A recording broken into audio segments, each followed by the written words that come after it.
فاسألوا أهل الذكر إن كنتم لا تعلمون۔ السلام علیکم، welcome to my channel info T V. معزز ناظرین، امید کرتا ہوں آپ خیریت سے ہوں گے۔ اللہ رب العالمین ہم سب کو اپنے حفظ و امان میں رکھیں۔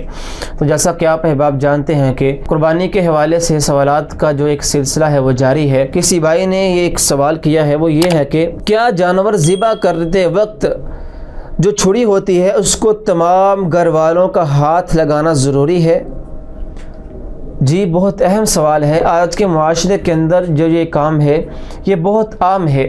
ہوتا یہ ہے کہ جب جانور کو ذبح کرنے لگتے ہیں تو ہمارے گھر والے کہتے ہیں کہ جی اس چھری کو تمام کے تمام گھر والے، عورتیں، مرد، بوڑھے اور بچے اس کو ہاتھ لگا کر پھر ذبح کیا جائے۔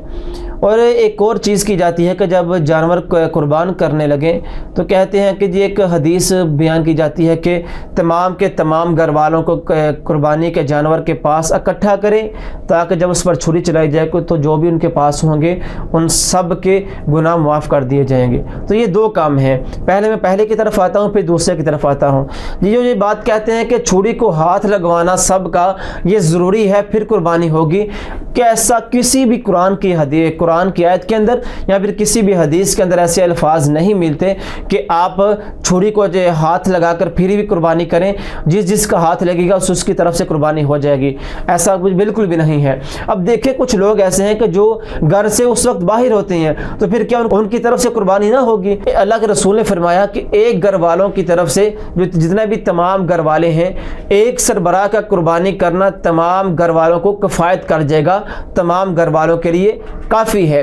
ٹھیک ہے، یہ حدیث ہے، یہ کہیں بھی نہیں ہے کہ چھری کو تمام کے تمام ہاتھ لگائیں گے تو پھر ہی قربانی ہوگی، ایسا کرنا جائز نہیں ہے اور نہ ہی اس کا کوئی ثبوت ملتا ہے۔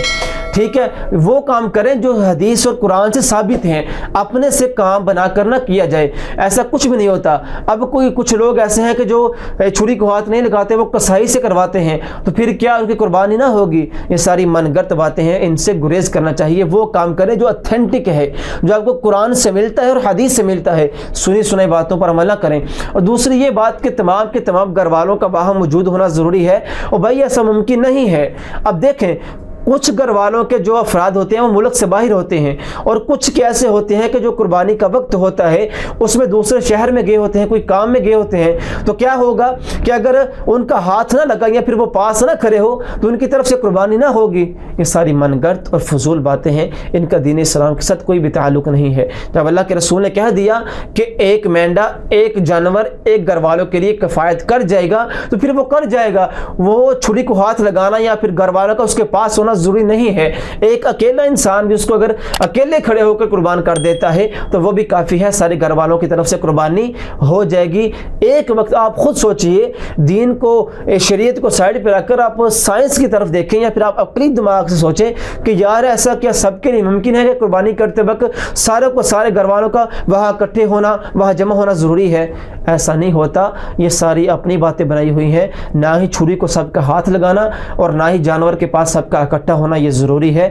ویسے بھی قربانی اللہ رب العالمین قابل قبول کر لیں گے۔ یہ ساری من گھڑت باتیں ہیں۔ اللہ رب العالمین سے دعا ہے کہ اللہ رب العالمین ہمیں صحیح معنی کے اندر دین پر عمل کرنے کی توفیق عطا فرمائے اور ویسے قربانی کرنے کی توفیق عطا فرمائے جیسے نبی کرم صلی اللہ علیہ وآلہ وسلم نے ہمیں طریقہ کار بتلایا ہے۔ اللہ رب العالمین ہم سب کے حامی ناصر ہوں۔ واللہ اعلم بالصواب۔